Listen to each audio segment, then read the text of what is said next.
Сегодня мы поговорим о том, какие изменения произошли в получении студенческой визы в связи с коронавирусом. Потом расскажет о том, какие возможности и как родители могут навещать детей, которые обучаются в Великобритании, расскажет о требованиях по карантину. То есть каждый посещающий из определенных стран Великобритании должны пройти карантин, расскажет, какие есть возможности для родителей остаться дольше в Великобритании, а также какой путь проходит студент в процессе с иммиграционной точки зрения. Yes. Okay, so on coronavirus, first thing to point out, I suppose, is that visa applications are quite severely disrupted at the moment, and that's mostly because application centres around the world, UK visa application centres, were closed throughout April, May, for much of June, and have only just started reopening. Сейчас в связи с коронавирусом все центры были закрыты, начиная с конца марта, апрель, май, начало июня, и сейчас как раз в связи с снятием ограничений в разных странах визовые центры начинают открываться.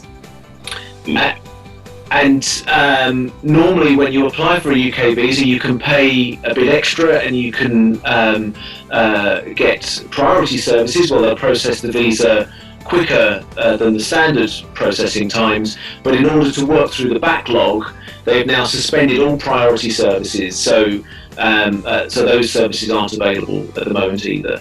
Одним из изменений в связи с коронавирусом является то, что визовые центры больше не предлагают ускоренного рассмотрения. Раньше до коронавируса за дополнительную плату решение принималось в течение 5 дней вместо 15 стандартных. Сейчас из-за того, что накопилось много заявлений до коронавируса и центры разбираются с этими заявлениями, они приостановили возможность получить ускоренное рассмотрение. So, in short, apply as early and as soon as you possibly can if you want to come to the UK for September. Да, то есть не оставляйте напоследок на то, что подачу на визу. То есть чем быстрее, тем лучше, чтобы получить визу вовремя.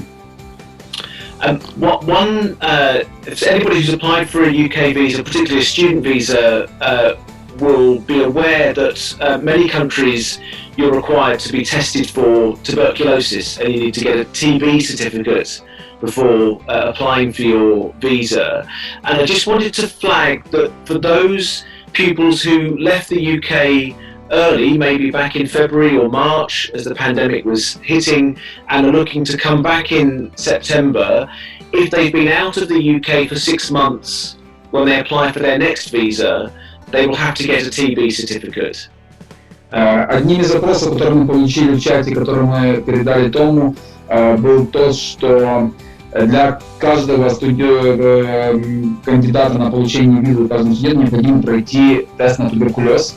И правила гласят, если ты проучился, например, год в Великобритании и потом покинул Великобританию и находился за пределами Великобритании не больше 6 месяцев, повторно проходить тест на туберкулез не нужно. Но из-за того, что многие уехали из-за коронавируса раньше, уехали в марте, в середине марта, и вернуться в Великобританию в сентябре, и кто-то еще позже, соответственно, 6 месяцев истекает, поэтому необходимо в этом году при повторной подаче еще раз проходить тест на туберкулез. Yes. Okay, and then the next point I wanted to make was that normally when you're granted a student visa, you get an endorsement, a sticker in your passport which is valid for 30 days, but at the moment, because of the coronavirus and difficulties around travel, those stickers are valid for 90 days, so there's a longer period in which to enter the UK. And if you had a visa sticker, a 30-day sticker, which has expired, you can now get a replacement which will be valid for 90 days free of charge up until the end of this year. So if you applied earlier this year and couldn't travel, you can get a replacement vignette for no fee. And does this apply for tier 4 visas only. Anybody who has a visa and couldn't travel because of coronavirus, if they couldn't make their initial first journey to the UK, they can get that replacement free. That's a very strong point. Good point. То есть раньше, let me clarify that. You say 30 days window to enter the UK. Does that apply for tier 4 only or for 6-month visitor visa as well? No, so the tier 4 visa, it will just be for tier 4 visas. Yeah, fair enough, yes. То есть для студентов, как работала система до коронавируса? Студенту вклеивалась в паспорт стандартная наклейка виза, которая выдавалась на 30 дней всего. За эти 30 дней нужно было въехать в страну, и тогда на адрес школы присылается, либо университета присылается пластиковая карта, то есть вкладыш в паспорт, с которым студент находится в стране и путешествует в страну и обратно на тот период, на который ему выдается приглашение на учебу. Это может быть год, 2, 3, в зависимости от учебной программы. Если до коронавируса въезд в страну, окно было 30 дней всего, то есть ты получил студенческую визу, да, на 30 дней должен ехать. Сейчас из-за коронавируса это окно расширили до 90 дней. Для тех студентов, и не только студентов, это важный момент, для студентов и туристов, кто получили визу до начала карантина, но не успели приехать в Англию, либо виза у них истекла, либо они раз приехали еще раз, но виза истекла во время карантина, они бесплатно могут получить новую визу уже с момента окончания карантина. То есть, понимаете, кто открыл визу, не успел поехать, обращаетесь в визовый центр, получаете продление своей визы за счет, то есть, весь карантин вам перенесут на будущее. Yes, thank you. Okay, thank you. And then normally, if you have a student visa, you're not allowed to study remotely. So you normally have to be doing purely classroom-based learning with your school or the university or college.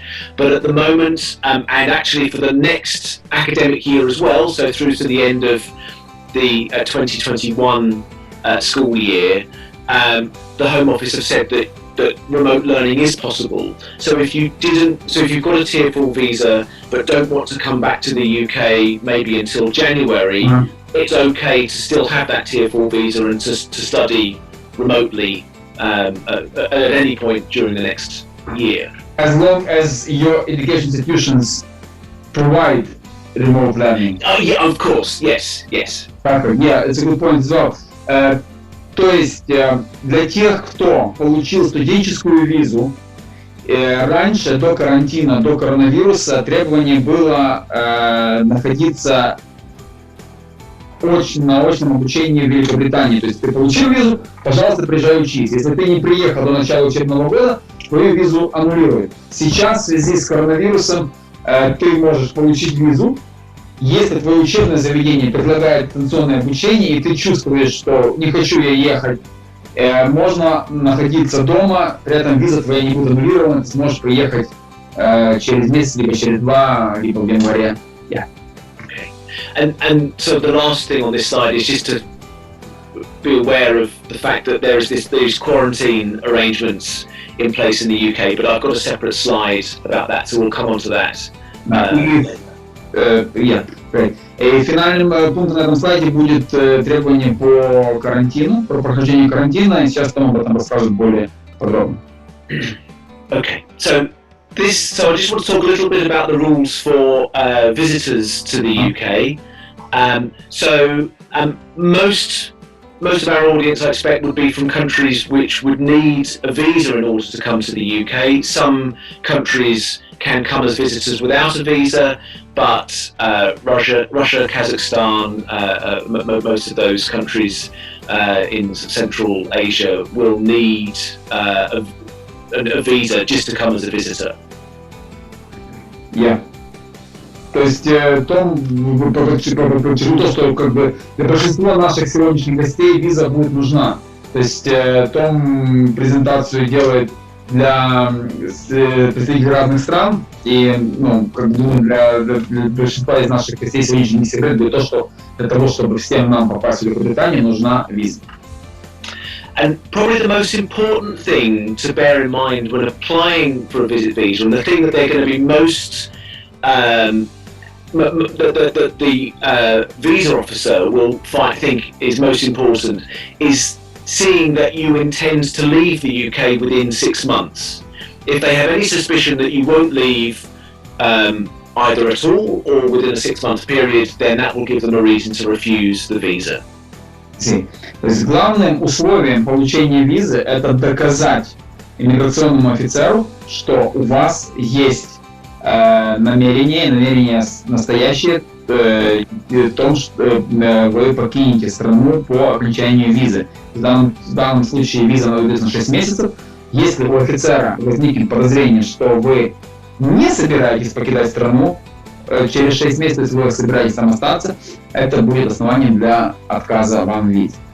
And what are the, just out of curiosity, let me ask you here, do they have a certain list of criteria they apply? How do they sort of evaluate the risk? How can they see that my intention are not there, so I'm not coming there for a month or two. I'm going to stay there for 6 months. What are the points they look at? Well, this is where this is why they're asking about your job back home. Really, the more commitments you have to your home country, the harder it is for them to find that you will not intend to leave the UK. So if you have a steady job and you're just coming because you've been given 2 weeks holiday, or if you have family members who you look after and you're committed to them, those are the sorts of things that would demonstrate that you will or are more likely to go back. So it's a good point. Я спросил, а на что они смотрят, когда оценивают мою, скажем так, насколько я честен в том, что я вернусь через 6 месяцев. И здесь именно они оценивают вашу так называемую связь с Родиной. Насколько у вас есть связь с Родиной. Связь с Родиной определяется наличием постоянной и хорошей работы, наличием семьи, наличием людей, с которыми вы ухаживаете, или с которыми вы имеете какие-то обязательства. То есть то, что будет тянуть вас обратно. Чем у вас этих пунктов меньше, тем, соответственно, вы больше попадаете в зону риска того, что вам просто незачем будет возвращаться, и вы останетесь в Великобритании после истечения вашей визы. Yes. But I suppose, Andrew, to sort of continue with that point, that they could use anything to draw an inference that you're not going to leave. So they ask a lot on the forms, they ask a lot of very wide-ranging questions, and really anything which, very often they have I suppose, what you call a refusal mentality. So they're looking for a reason to refuse. And so if you say that you've overstayed a visa in the USA, then they might draw that as an inference as to why you might not comply with UK immigration rules. Do you mind if I ask another question now? Of course. So let me interpret that first. То есть именно поэтому, то есть у них, вот он назвал это refusal mentality, то есть это менталитет, как дословно перевести, то есть они изначально настроены вам отказать. То есть и они ищут причину вам отказать. Поэтому в анкете много вопросов разнообразных из разных областей жизни, чтобы оценить эту вероятность того, насколько вы насколько вы действительно турист, или вы все-таки пытаетесь попасть в страну с какими-то другими целями, и если у вас цели там остаться. И Том сейчас упомянул то, что они будут смотреть, если у вас предыдущие нарушения визовые в других странах, например, с USA.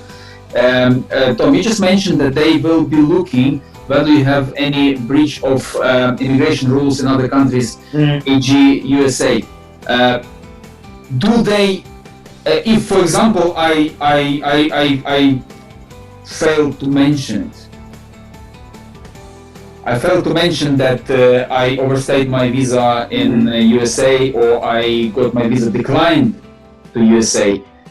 Do they actually have do they have access to database, and can they check it? My honest answer to that, Andrew, is I don't know.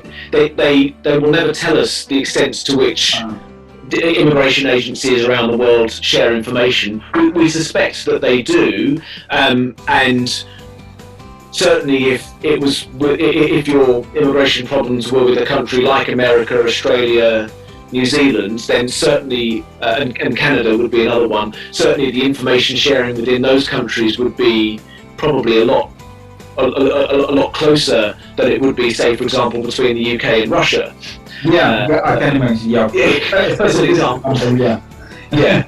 But truthfully, I don't know the extent. So, if you overstayed in the US by 1 day, but you didn't mention that on the UK visa form, I don't know whether they would find out about that necessarily. But you must never lie on a visa form, because that in and of itself, if it gets found out, so they did it for us to find out. And, то есть я задал такой провокационный вопрос, на самом деле, проверяют ли британские миграционные юристы наличие нарушений миграционных в других странах, например, в США. То есть он сказал, что информации проверяют или нет, нету, не существует. Ни одна, скажем так, миграционная служба не делится своими возможностями и связями, но говорит, что вероятность того, что такие страны, как Великобритания, США, Канада, Австралия, имеют какие-то совместные базы и могут посмотреть, как вел себя человек в той или иной стране, вероятность того, что они так могут это сделать, высокая, но нигде, скажем так, правил и информации об этом нет. Thank you. Sorry, I promise not to ask you any please do. Anymore. Please do. You were good enough to send me some of the questions that you've received already, and I'm trying to sort of address some of those as we go through. So please do ask. So the next point is probably a fairly simple one. When you apply for the visa, they want to see that you've got enough money to pay for the trip. There's no magic number. You just have to have enough. So you will have to describe on the visa form what you intend to do. And if you say that you're planning to tour around the UK and stay in lots of luxury hotels for 6 months, then obviously you'll need a lot more money than if you're going to be staying with a friend. Great. Касаемо, то есть для того, чтобы получить визу, нужно показать наличие средств. Волшебной цифры, опять же, не существует. Нет цифры, которая сработает для всех. А если вы будете показывать, что вы едете на 6 месяцев, будете кататься по Великобритании и будете останавливаться в шикарных гостиницах, соответственно, нужно показать денег больше, если вы напишете, что будете проживать у друга. Yeah. And it's fine for the money to come from a third party, or a third party to be saying that they're going to pay for you. What they don't like is if you produce a bank statement and it's got a very low balance, and then suddenly a great big lump sum, and then you make your application. So in that case, their alarm bells will be ringing, and they'll want to know where that money's come from, because effectively that is probably provided by a third party, so you're better off saying that the third party is funding my trip. In that case, you will probably have to show them the bank statement of the third party, and then third party have to... Yes, and they will want to know that that's come from legitimate means as well, yes. That's a good point. То есть деньги, наличие средств, сам факт наличия средств недостаточен. Необходимо будет показать, что эти средства получены легальным путем и понятным путем, то есть они получены в результате вашей трудовой деятельности. То есть срабатывает сигнализация тогда, условная сигнализация срабатывает у офицера, когда он видит, что на банковском счету ни откуда ни возьмись, вдруг появляется большая сумма. То есть, скорее всего, это вам кто-то и деньги эти дал. Соответственно, лучше сразу сказать, кто является спонсором вашей поездки, но в таком случае нужно показать, откуда спонсор вашей поездки взял деньги. То есть, например, если вы молодой студент и вам родители дают деньги на поездку, тогда нужно будет показать выписку из банка родителя, который дал деньги, и доказать, что родитель деньги заработал на работе, делая это-то, и вот он мне дал деньги на поездку. Примерно вот так. Thank you. Okay, so the last 2 points are linked really. The way that the immigration rules which govern visits to the UK are framed, they describe activities which you can't do, and they're very general, and they say things like you cannot work, and then underneath that it then says the sorts of things which are exceptions to those rules. So while it says you can't work, you can attend a business meeting, for example. So that's how you have business visitors. So the prohibited activities are very broad, and you can't do any of those unless they are then later permitted. And that's what they talk to. And when they talk about genuine visitors, it allows them to make subjective decisions, I suppose, about whether somebody will or won't be doing a prohibited activity. То есть есть такое понятие в миграционных правилах, как genuine visitor. То есть дословно это настоящий турист. То есть твоя цель, как человека, который подает на визу, приехать и посмотреть достопримечательности. Если вашей целью является посещение какого-то делового мероприятия и так далее, нужно подавать на соответствующую визу и заявлять об этой цели своего визита. И именно вот это вот понятие genuine visitor, то есть настоящий турист, и искренний турист, возьмем вот так, я сейчас немножко не могу найти более точный, может, перевод, то есть именно вот эта вот формулировка дает им больше возможностей, больше зацепок поймать вас на том, что является вашей целью. На самом деле, немного людей, кто, скажем так, приезжает только для того, чтобы поглядеть на достопримечательности. Он приезжает по деловым встречам, из бизнеса, навестить друзей и знакомых, соответственно, все это должно быть указано в вашей анкете. Yes. Thank you. So I think that's all I wanted to say about visitors for now, unless you had any other questions you want to raise at this point. Оксана, do you have any other questions, related to this point? Ну, разве что один такой вот вопрос. Если студент уже посетил языковые курсы по краткосрочной студенческой визе, может ли он еще раз приехать в Англию как турист уже? Ну, не бронируя курс. Good point. You just mentioned about being honest with your intention of visiting the UK. So, for example, a student who visited United Kingdom on short-term visitor visa, finished his courses, flight back to his home country, he still has his visa for another couple of months. Yeah. Can he or she visit UK again as a tourist, as a visitor this time, on the same visa, or he has to apply for visitor visa? No, they'll have to apply for a visitor visa. So most types of visits come within a sort of general visitor category. So if you're granted a visit visa for business purposes, you could also use that on a separate occasion for a tourist visit. But the short-term student visa is separate. And so that only is for people who are coming for short-term study. So yeah, in that situation, unfortunately, they would need. So interesting. So if you're coming on business visa, which is part of visitor visa, you are fine. Yes. If you are a short-term tourist, you have to apply for visitor visa on your next trip to UK. Yeah. Yes. Exactly. Yeah. So you can get a what they call multiple entry visit visa, which would be valid for 1 to 5, 10 years even, and each time you can come, and one trip might, as I say, one might be for business, one might be for tourism, or other purposes. So let me tap in this one. So то есть для тех, кто приезжал на языковые курсы и для этого открывал краткосрочную студенческую визу, не может вернуться по этой визе в Лондон как турист. То есть нужно подавать на другую визу, потому что это другая категория виз. Но если кто-то приезжал по бизнес-виза, то есть бизнес, смотрите, многие путают бизнес как бизнесмен, тот, кто чем-то занимается. Бизнес в данном случае это цель. Человек приезжал с какой-то целью. Цель посетить мероприятие, посетить какую-то встречу. По этой визе человек может вернуться. You just said that you can, being on general visitor visa, you can come as a business visitor, you can come as what else? Tourist. Tourist, and Yes. so, for example, if somebody wants to come for a business meeting, and he or she anticipate that she will have or he will have he will be like required, he will want to come to UK again in future on general visa visitor purposes. Have they applied for general visa from the beginning, or they still apply for business visitor visa and then travel as a visitor?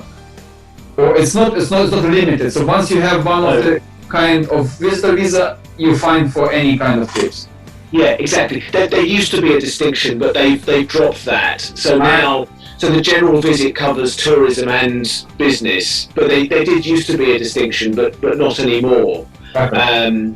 So yeah, if your company has offices in the UK and you need to come here every 6 months or so, then yeah, you can get a long-term visit visa and come much more regularly. Perfect. То есть это очень интересный момент, это всегда возникают вопросы. То есть если виза является частью, то есть бизнес-виза является частью общей visitor-виза, которую в народе называют туристической, соответственно, тогда цели могут меняться. По одной визе можно приехать на деловую встречу, можно приехать как турист. Поэтому, то есть это все покрывается одной большой визой. Это интересно, это важно. Yeah, thank you. Okay. Еще один вопрос. Вот если студент по визе ТР-4 остался в Англии, не уезжал домой, могут ли к нему сейчас приехать родители и нужно ли им проходить карантин, если у них будет тест о том, что негативный результат? It's slightly different. It's probably a bit. Давайте мне зададим этот вопрос, когда же про карантин говорить. Well, let me ask this question so you bear it in mind. So the question is that a student stayed in the UK over quarantine, or not quarantine, or over lockdown. There are quite a few students. A few students of us stayed here. We have one girl from Turkmenistan. She stayed here over lockdown. So now, can her parents come to visit her? And what are requirements in terms of quarantine for them? Are they pass the test in their home country and the result is negative? Okay. I mean COVID test, and they want to come to visit her because they haven't seen her for last 4 months. So what are the requirements for them? So Yeah. So if they're coming from Turkmenistan, then yes, they will need visas first of all. Visa, of course. Now, there are exemptions to the quarantine requirements, but having a COVID negative test in another country or indeed anywhere isn't one of the exemptions, and so you would still have to undergo the quarantine period of 14 days. In that situation. As we touch the quarantine, if you have no friends or relatives in the UK, so where would you be able to stay over required quarantine period? So you're allowed to. So the guidance says that you could stay in a hotel or other temporary accommodation. So a serviced apartment or something like that, or a hotel, but you would be confined to your hotel room for 14 days. Does it mean that we are going to have hotels specializing in accepting? Because again, it's a risk for other guests. Tenants other people in the hotel. For example, if I book it, do I have to mention on my booking form that I'm going to stay in your hotel for 14 months as my quarantine requirement, and can hotel refuse my stay? So I don't know the answer to that. I don't know whether any hotels are. It's down to the hotel. It will be up to the hotel. But so what they say in the guidance is that you shouldn't, for example, use the communal breakfast room or restaurants. So you have to get room service brought up to you, or maybe get, if you have a friend who isn't doing quarantine, to leave food for you outside of your hotel door.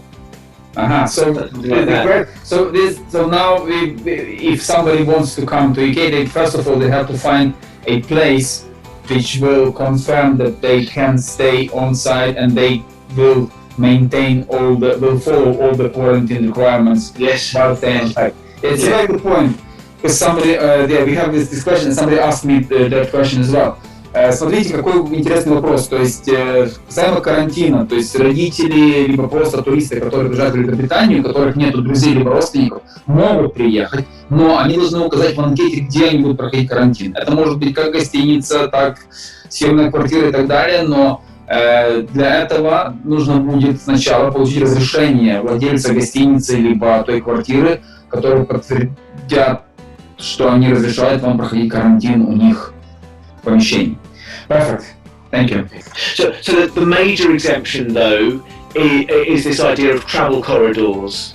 So if you're coming to the UK from a listed country who we have a travel corridor arrangement with, then you don't have to quarantine. So any European Union country, for example,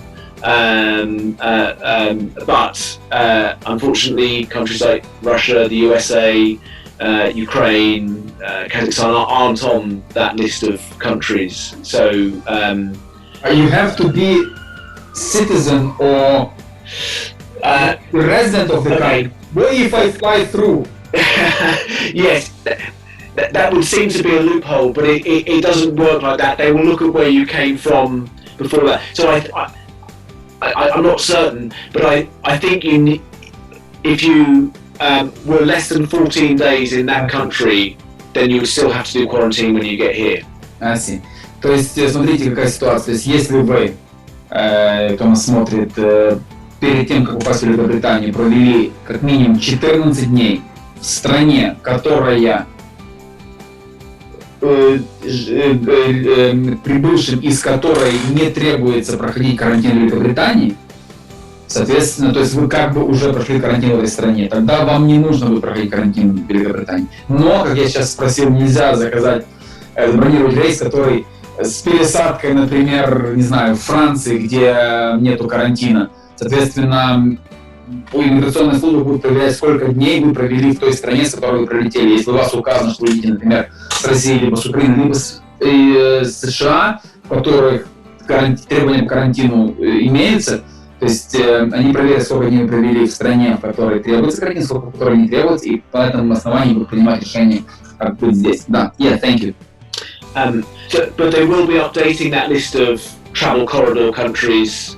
I think they're reviewing it every 3 weeks.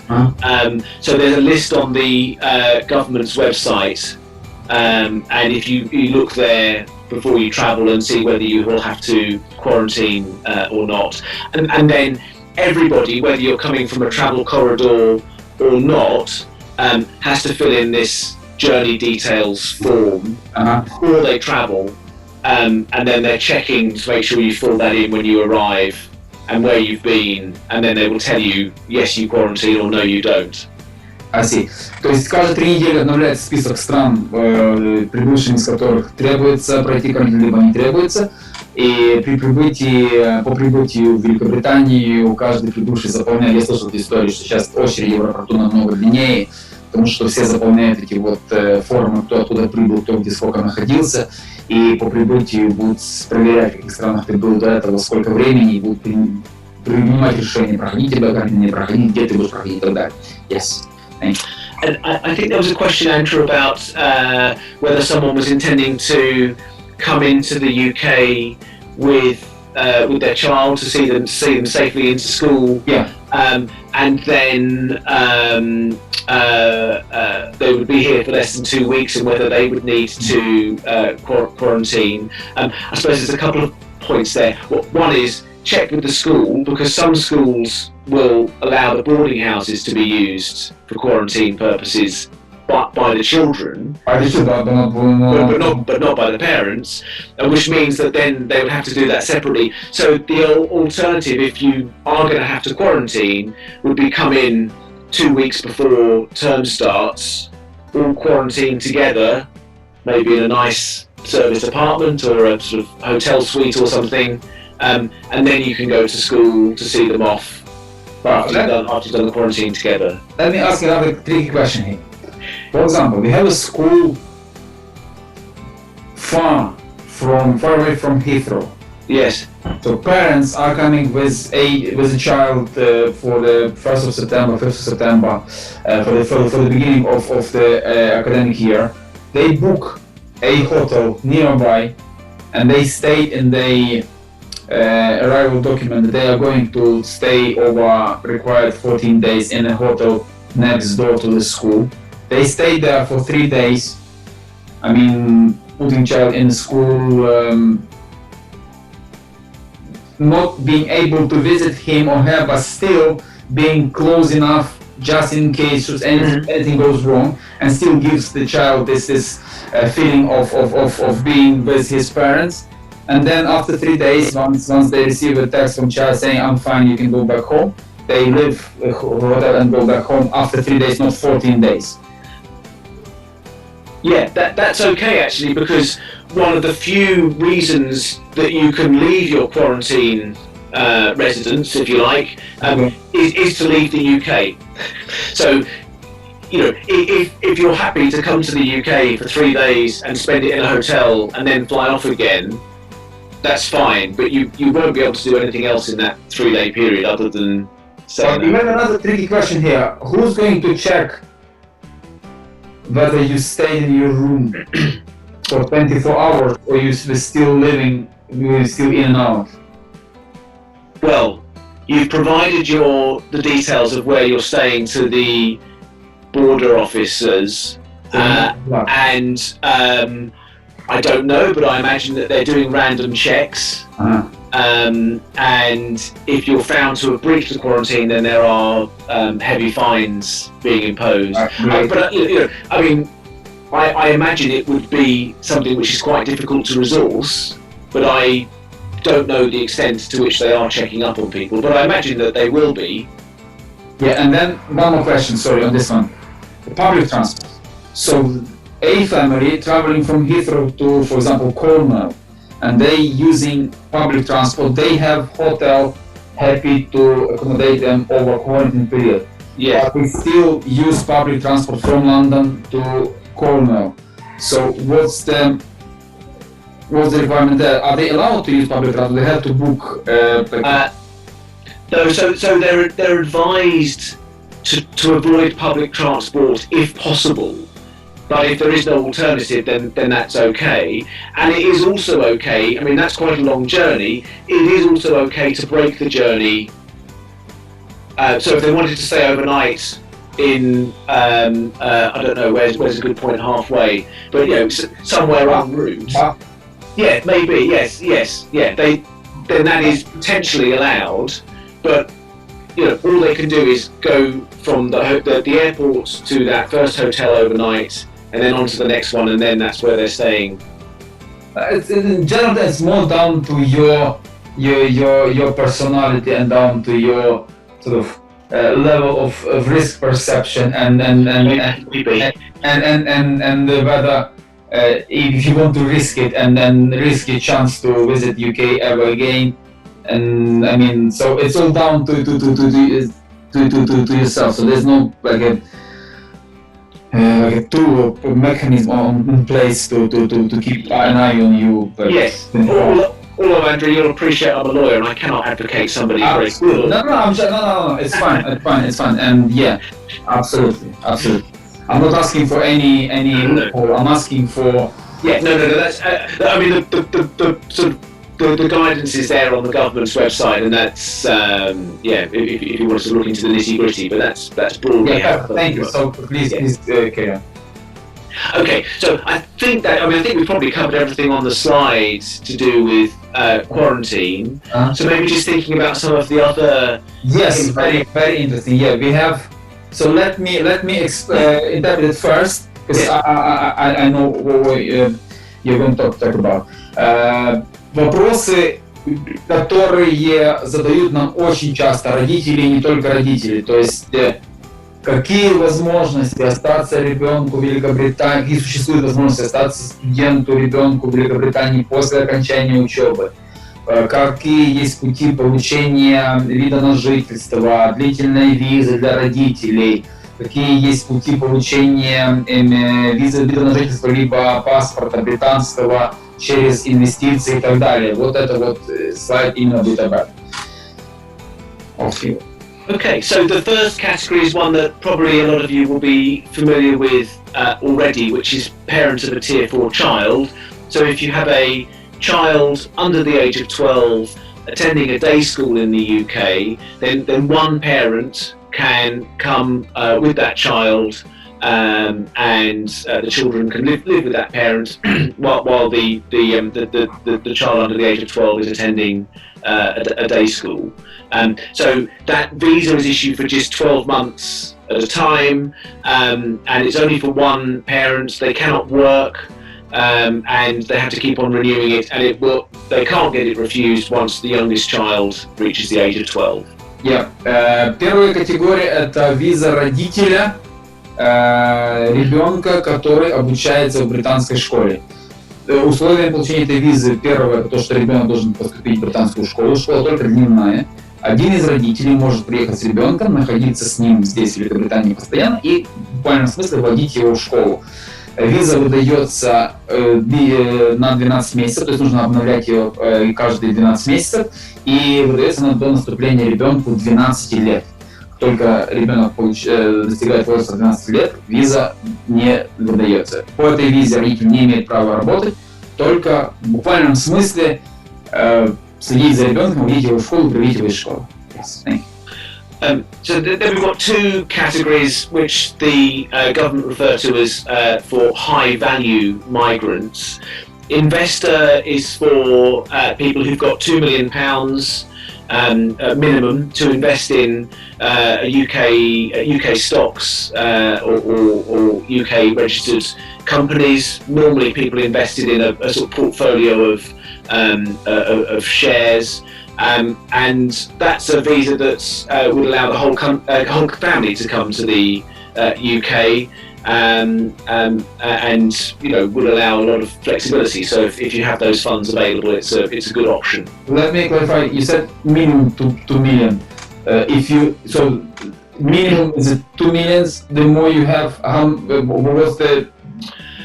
Yes. So 2 million gets you to indefinite leave to remain or permanent residence in 5 years. If you can afford to invest 5 million, then you get to indefinite leave to remain in 3 years. And if you have 10 million, then you get indefinite leave to remain in 2 years. But only the main applicant. So the rest of the family would have the 5-year indefinite leave to remain qualification period. In each case. Yes. Yes. So let me go. So invest 2 million. Everyone will have it in 5 years. Yes. You have 5 million. The main applicant will have it in 3 years. The rest of the family in 5 years. Correct. 10 to interesting. Yes. Для самых состоятельных наших слушателей, надеюсь, у нас сегодня такие есть. Путь получения визы инвестора. То есть, если вы инвестируете в экономику Великобритании, то есть в акции британских предприятий, но это, опять же, там определенный список и требования к этим предприятиям, не просто так. Они должны соответствовать определенным требованиям. Инвестируйте 2 миллиона фунтов стерлингов, тогда через 5 лет все члены вашей семьи получают. Семья считается муж, жена и дети, не достигшие 18 лет. Получают вид на жительство через 5 лет. Если вы можете инвестировать 5 миллионов фунтов, тогда главный аппликант, то есть тот, кто главный заявитель, получает вид на жительство через 3 года, все остальные члены семьи его через 5 лет, то есть на них ускорение не действует. Если вы можете инвестировать 10 миллионов, тогда вы получаете, главный аппликант, главный заявитель получает вид на жительство через 2 года, члены его семьи через 5 лет. And the question, you invest this money, will you be able to get them back? So you can sell the stocks and shares and get your money back after the required term? Yes, after the main applicant has got indefinite leave to remain, then they can dispose of the the investment however they want. But you just have to be able to afford to be without that money for a 5, 3 or 2 year period. То есть важный момент, то есть после того, как главный заявитель получает свой вид на жительство, те инвестиции можно распоряжаться ими как хочешь. То есть если вы инвестируете в ценные бумаги, их можно продать через эти 5 лет, то есть вернуть свои деньги обратно. По большому счету вы деньги одалживаете Британии на тот период, который указан в правилах. Yes, thank you. I was also going to say as well, actually, that you also get to keep any gains that the portfolio has made over that period.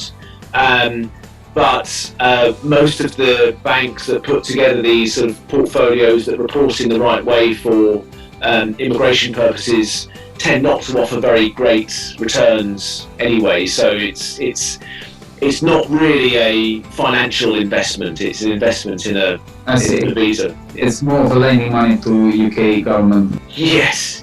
То есть Том уточнил, что то есть это не инвестиция в, скажем так, в общем понимании этого слова. То есть вы, несмотря на то, что называется инвестицией, по большому счету вы размещаете в таких ценных бумагах, которые не гарантируют большого дохода либо прибыли в будущем. И то есть рассчитывать заработать на этом не следует. То есть по большому счету вы одалживаете деньги и получаете ту же сумму обратно через 5, 3 либо 2 года. Thank you. Okay. Next, we've got the innovator category. This replaced the entrepreneur category just over 2 years ago. The way it works is it's for people who want to set up a business in the UK, and you need to have at least £50,000. But in addition to that, you also need to have an endorsement from a recognised endorsing body who have assessed your business plans and see that it is likely to succeed and grow and create employment and those sorts of things. In the UK? Absolutely in the UK, yes. То есть следующая категория, то есть это как бы подкатегория этой категории визы, это инноватор, то есть человек, который имеет бизнес-план, имеет план по созданию компании, предприятия на территории Великобритании, которое сулит в будущем трудоустройство для британцев, ну и имеет шансы на развитие в этой стране, но этот человек должен обладать минимум 50 тысяч фунтов для инвестиций, плюс его бизнес-план, либо ее бизнес-план должен быть оценен специальными агентствами на территории Великобритании, которые имеют право на это, которые имеют на это аккредитацию, оценить ваш бизнес-план, насколько он действительно имеет шансы на успех в Великобритании и шансы на трудоустройство британцев. Thank you, yeah? Okay. Since they introduced that category, there's been a very low take-up. So really only dozens of people applying rather than hundreds or thousands. It's not been very successful. То есть это не очень успешный путь, потому что because of the endorsement agency, so it has this... Exactly. It's really hard to get the endorsements. То есть именно потому, что бизнес-план изучается настолько... То есть действительно должно быть что-то гениальное и что-то реальное, которое имеет шансы. То есть по этому пути получают десятки людей визы, а не сотни. Okay. Global talent is the next category. This one used to be called exceptional talent. And this also requires endorsements. There are 6 endorsing bodies, and generally it's for academics, so people who are recognised academics in various disciplines. But there is also a strand for tech entrepreneurs, and also actors, musicians. So, but all of these people need to be internationally recognized in their field. Следующая категория талант, то есть это люди, которые достигли вершин в каком-нибудь из искусств, музыка. Сюда также относятся tech-интерпренеры, то есть изобретатели в области IT. Но опять же, для того, чтобы получить эту визу, нужно до этого уже иметь какой-то международный статус. То есть это реально для людей, достигших каких-то вершин в каком-то виде творчества либо деятельности, и такие имеют право попасть в Великобританию также. Получить визу на жительство в Великобритании. Yeah? Okay, so the next one is Tier 2. That's the most common category that people come to the UK to work on. So that requires a job offer from a company in the UK who will sponsor your visa application. So that company must already be registered with the UK Home Office, and then they issue you a sponsorship certificate when they've decided that you're the right person for the job and that there's nobody in the UK who can do the job. And provided you can satisfy an English language requirement, the salary meets a particular threshold, then you will apply for the visa. And as I say, that's the most common work visa category.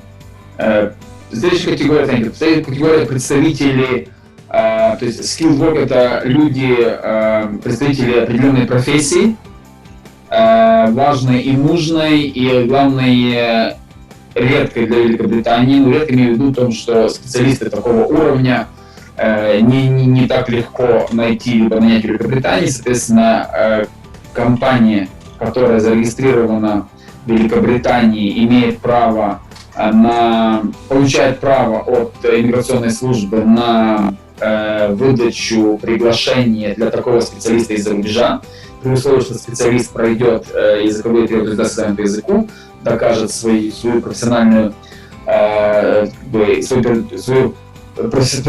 уровень, и компания докажет свою необходимость в этом сотруднике, и в таком случае человек может получить рабочий визу. Это самый популярный вид получения рабочей визы. And then the last one is a not very well-known category, but it's a very useful one. It's called representative of an overseas business, and it sort of does what it says, really. So if there's a business outside of the UK that doesn't have any operations in the UK and wants to set up here, they can send a senior employee to the UK in order to set up a branch of that business and be its representative in the UK, and that person can bring their family and will, like all of these categories apart from the parent of a Tier 4 child, lead to indefinite leave to remain after a period. Okay. Последняя категория на этом слайде — представитель зарубежного бизнеса. Здесь зарубежный бизнес, который не работает на территории страны, не имеет представительства на территории Великобритании, но хотел бы, скажем, основаться и открыть представительство на территории Великобритании. Соответственно, представитель этой компании зарубежной может получить визу, приехать в Великобританию с целью открытия этого представительства зарубежного бизнеса, находиться здесь со своей семьей и после истечения определенного срока получить вид на жительство. I suppose it's probably worth pointing out that obviously the UK leaves the EU, has left the EU, and the transition period ends at the end of this year, and the governments are planning or have announced changes to the immigration system, but all of these categories will largely be the same. There will be some minor changes, but they're broadly as I've described them. Okay, great. То есть, то подчеркну то, что, несмотря на то, что... То есть, эти вот категории не планируется никаких изменений в этих категориях иммиграционных в связи с выходом Великобритании из Евросоюза. То есть, если будут какие-то небольшие изменения, то незначительные. То есть, это те пути получения вида на жительство либо гражданства в результате, те пути, которые здесь перечислены, они и останутся. Right? Okay. All right, so moving on to the last topic, which was this idea of the student journey. Yeah. So the sort of the way in which a student might progress from their time joining a school through to maybe potentially indefinite leave and or citizenship. Yeah. Сейчас мы поговорим о пути студента, то есть перспективах студента в будущем получить визу, вид на жительство, либо гражданство в Великобритании. Okay, so the first visa that your child might get would be the Tier 4 child visa, so that's sponsored by the independent school that they're studying at, and while they're under the age of 18, they're granted this Tier 4 child visa. It can be granted for a maximum of 6 years, so could be granted all the way through from but would only ever be granted for one course. So it could be granted up until the age of 16, and then they get an extension for a couple of years to do their A-levels. But that can all be under the child student category. То есть первая категория – это ученики британских школ. Они обучаются здесь по Tier 4 Child, детской визе. То есть до 18 лет ученики получают визу Tier 4 детская. И самый большой срок по этой визе – это 6 лет, но опять же срок пребывания. Но опять же в процессе обучения дети могут получать несколько таких виз. И до достижения 18 лет. То есть разные школы будут приглашения и открывается новая виза до тех пор, пока не закончится ребенок школу. Yeah? And then after they finish at school and they've done very well in their A-levels, hopefully they'll then move on to university, and again the university can be their Tier 4 sponsor, so they can get another visa which allows them to do their university studies, and that could be their bachelor's degree, and it could take them right the way through to a PhD as well. Следующий шаг – это Tier 4 General, Tier 4 общая виза, то есть уже для студентов 18+. Это для взрослых, которые получают уже приглашение не из школы, а из высшего учебного заведения, и они могут получать эти визы вплоть до получения степени профессор, либо доктор в одном из британских университетов. And after and from next summer, once they've graduated, there's a new category which the government are introducing, which is called graduate route, and this allows someone who's graduated from a UK university to get a visa that allows them to stay for another 2 years, and in that 2-year period they can they could study some more if they wanted, but it would also allow them to take any job. С этого, значит, это первый год, в конце этого учебного года, с лета 2021 года, каждый, кто заканчивает университет в Великобритании, получает двухгодичную рабочую визу, которая дает ему право начать трудовую деятельность в Великобритании. After graduate route, they would then be able to, if they're offered a job by a business that has a Tier 2 sponsor license, they could be sponsored by that company. There's also the startup category, which is the sort of, I suppose, the baby brother of the innovator category. So that's for someone who wants to start a business just out of university, or there's innovator itself, although both of those still need endorsement. So there's the problems that we've already talked about, but a very common route, I mean at the moment, because they haven't introduced graduate route yet, will be someone going from Tier 4 General into Tier 2, but in a couple of years' time you might see people going from Tier 4 General to graduate route and then into skilled worker, as Tier 2 is going to be renamed.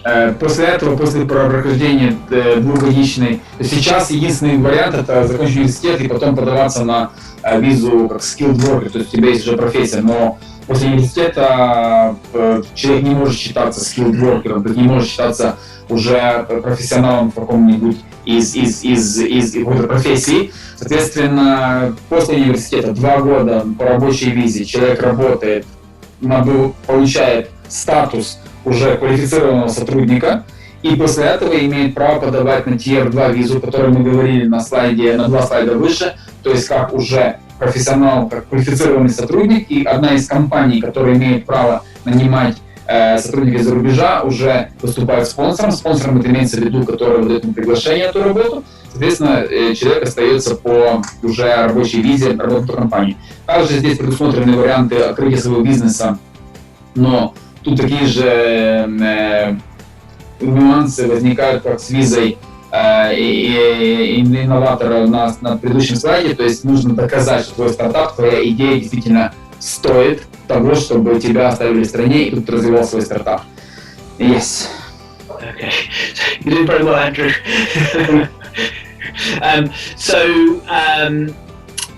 Throughout all of that time, none of those categories, up until before they get into Tier 2 or Innovator, none of that time is sort of formally counting towards indefinite leave to remain. And then when they get into Tier 2 or Innovator, then a 5-year clock starts running, and once they've been in the UK for 5 years as a skilled worker, then after the 5-year period, then they may be eligible for indefinite leave to remain. Great. Важный момент, то есть по всем вот этим категориям, вплоть до Tier 2, до получения статуса рабочей визы, все эти годы не идут в зачет для получения вида на жительство. То есть это очень частый вопрос. Люди спрашивают, ребенок проучится в школе, получит он вид на жительство, потому что находился в стране там больше 5, больше 10 лет. К сожалению, нет. Вплоть до окончания университета и даже 2 лет рабочей визы после окончания университета в зачет общий не идут. Только в тот момент, когда молодой человек, либо просто человек, возможно, старше, получает визу Tier 2 как квалифицированный сотрудник, с этого момента начинает тикать, и включаются часы, включается счетчик, с этого момента начинается считаться годы пребывания здесь по рабочей визе, и по течение 5 лет человек получает вид на жительство. Вот так. But we have something called a 10-year long residence rule. So if someone has been in the UK for 10 years with lawful leave to remain or a lawful visa throughout that time, and they haven't at any point accidentally overstayed their visa, and so long as their absences aren't too high, and I'll come on to what those absences are in a moment, then after 10 years, even if it includes time as a Tier 4 child, then they can apply under the 10-year long residence rule for indefinite leave to remain. So a child arriving at 11 to start senior school here could, at the age of 21, qualify for indefinite leave to remain under the long residence rule. Can you give me those absence times so I can Yes. So during the 10-year period, there can be no single absence of more than 6 months.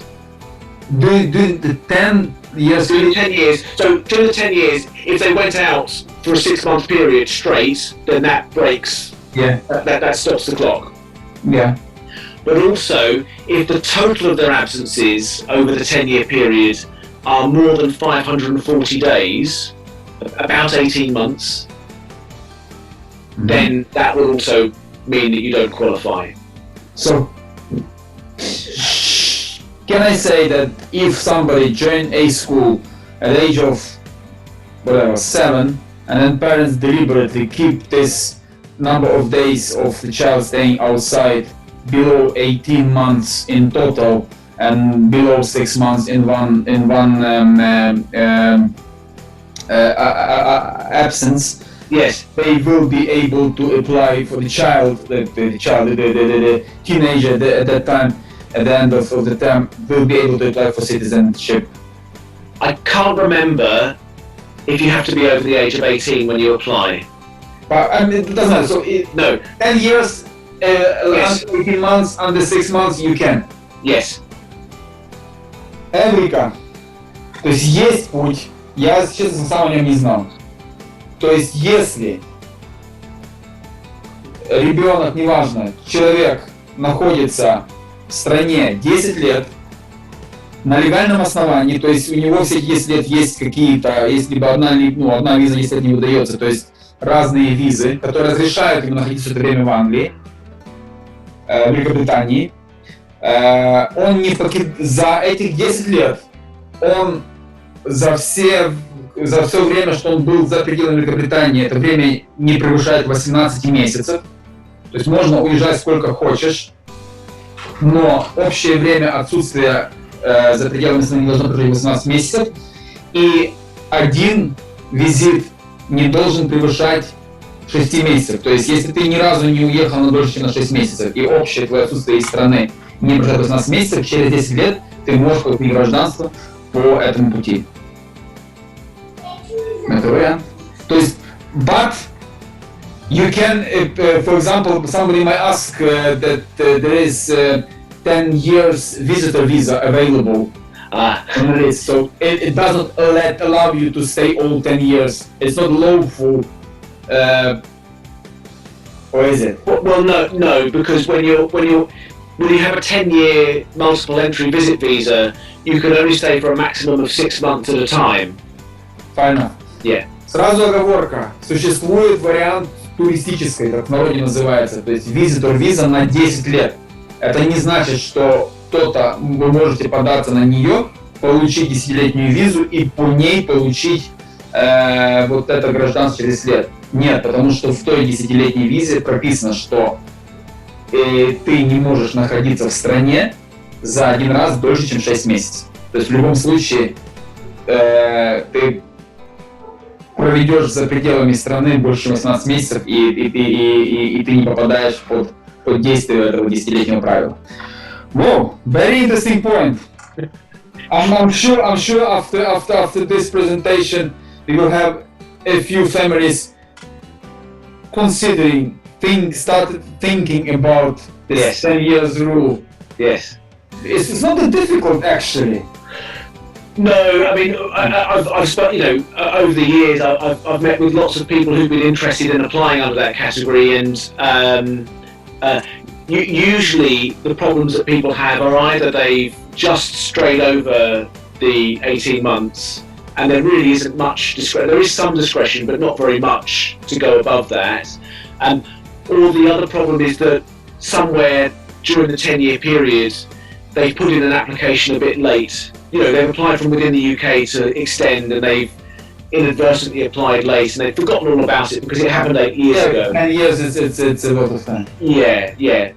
So, potentially someone's made a lot of applications in that time, and it's possible that they've made a mistake at some point. Yeah, perfect. Yeah, but the chance is there. Perfect. Great. Just the last thing to say was about citizenship. So, once you've got indefinite leave to remain, after 12 months, then you can apply to become a British citizen. And there are different requirements for that, and maybe won't go into those just now. But it is possible. So after once you've had indefinite leave to remain for 12 months, you can then apply for citizenship. Let us leave it for another. Yeah. Let us get some, because it's a totally different and it's a step, and I'm sure I don't think we have many people watching us at the moment with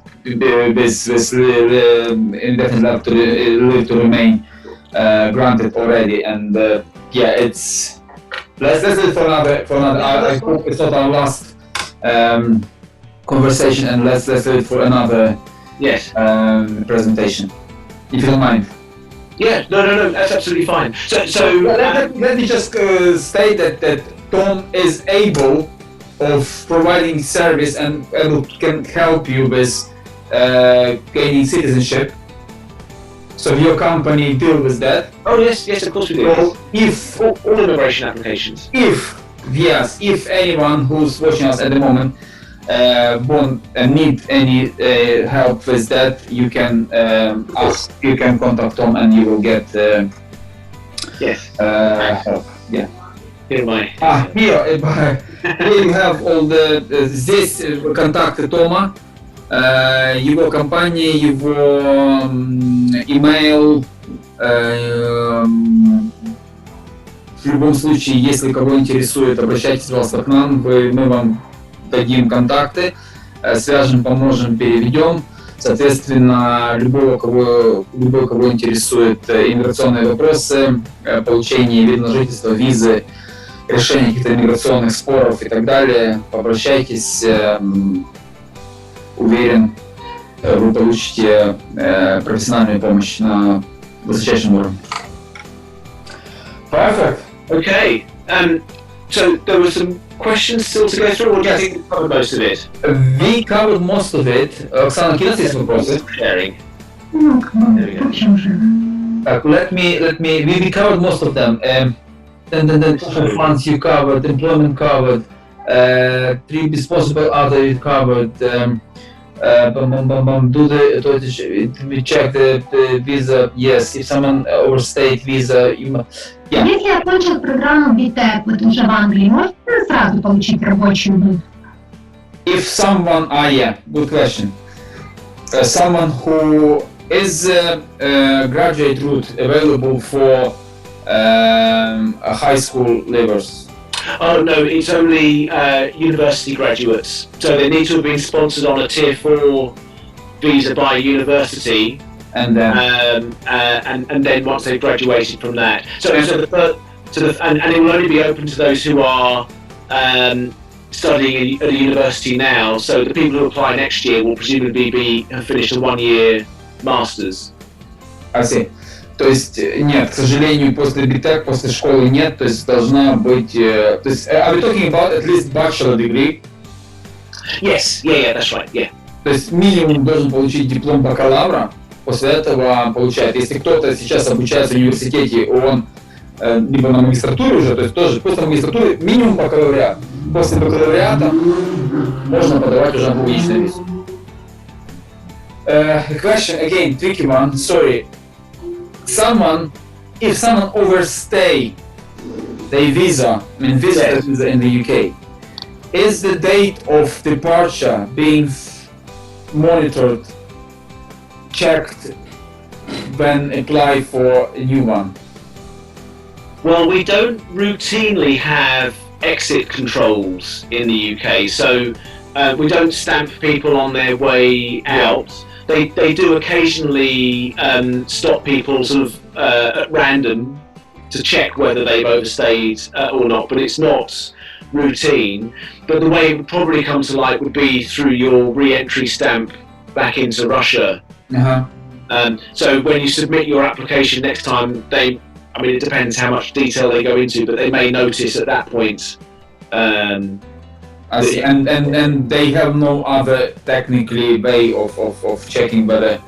I suppose this comes back to the things that we don't know because they're to do with their intelligence operations. So I don't think so, but there may be some other way of triggering it. I don't know, for example, whether they have access to airline data. Yeah, абсолютно. Вопрос был в том, очень важно, часто задают вопрос, если человек приехал по туристической визе и пробыл дольше, выезжает, фиксирует ли на выезде дату выезда и влияет это на подачу, опять же, четкого ответа нет, потому что иммиграционная служба не разглашает свои возможности. Теоретически они могут иметь доступ к базе данных авиакомпаний, но так это или нет, никто ответить не может. Поэтому, опять же, тут на усмотрение каждого оставляем это. The visitor visa, 6 months visitor visa. How long can you stay in the UK on that visa, and what are the multiply entry means? How many times you can enter and live? What are the general rules there? Yeah, so there's no limit to the number. So if it's a multiple entry visa, and most of them are, you can come and go as many times as you want while the visa is valid. But you need to be a bit careful about what they call frequent and successive visits. So if you're coming very frequently, they might think that you're trying to set up home in the UK, and that can be a reason for refusal. Okay, so again, there's no one rule, it's just that... No, I mean, there is a sort of myth that there's a 180-day limit, so you shouldn't be here more than 180 days in any 12-month period. And that's a myth. There's not actually anything in the rules which says that. But what there is this, let's say, frequent and successive visits rule. So if you keep on coming, they will at some point think, oh well, you're trying to stay here without getting the right visa. It's a good point. Вопрос тоже очень частый, сколько раз по туристической, так званой туристической, это visitor visa, по этой визе сколько раз можно приехать за 6 месяцев и сколько можно находиться в Англии. And what about the length of... Can you stay the whole 6 months in the UK? You can do, but if you turn up at the border and you say, I'm here for 6 months, you don't have... No, I suppose what I'm saying is, if you come in and they say, well, we see that you've got a return flight in 6 months' time, in theory that's fine, but have you got enough money to support yourself without working during that period? And what are you going to be doing? Because if you were just to say, oh, well, I'm going to sightsee around London, London's a big city and there's lots to see and do, but I don't know if there's 6 months worth of stuff.